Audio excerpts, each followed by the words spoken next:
बैरन रुको। बैरन बात सुनो मेरी। हाथ छोड़ो मेरा। बैरन तुम मुझे इतना बड़ा सरप्राइज देकर नहीं जा सकती। मैंने तुम्हें वही बताया जो तुम्हें मालूम होना चाहिए था। अगर तुम जिम्मेदार होते और निभाने वाले होते तो सोना को इतनी बड़ी बात छुपाने की जरूरत नहीं पड़ती तुमसे। बैरन आखिर तुम कह क्या रही हो? ये सोना और मेरा रिश्ता ऐसा बिल्कुल भी नहीं है। तो फिर कैसा रिश्ता है?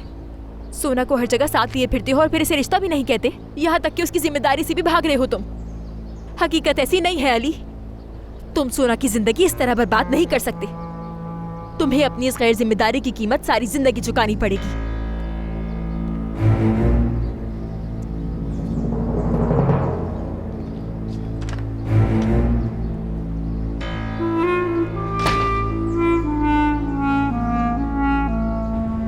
नसरीन, तुम क्या कहीं शॉपिंग के लिए जा रही हो? बताया नहीं तुमने मुझे।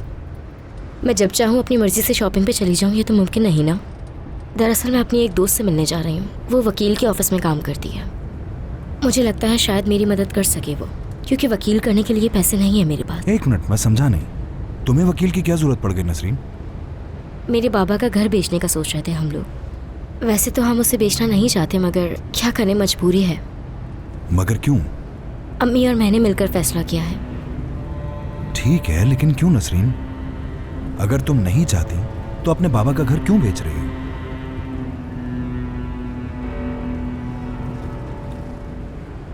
नसरीन, मैं वजह जानना चाहता हूं तुमसे।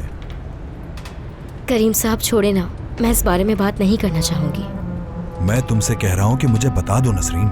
क्योंकि हमारे पास और कोई चारा ही नहीं। हम नहीं रह सकते उस घर में। सुल्ताना साहिबा हमें वहाँ से निकालने की कोशिश में लगी हुई हैं। इसलिए हम वो घर बेच रहे हैं ताकि कुछ पैसे आ जाएं और हम जिंदगी गुजार सकें।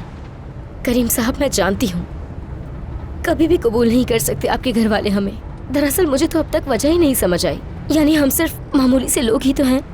सब हमसे इतनी नफरत क्यों करते हैं, मुझे तो ये नहीं समझ आता। क्या नफरत कहना कुछ ज्यादा नहीं हो गया?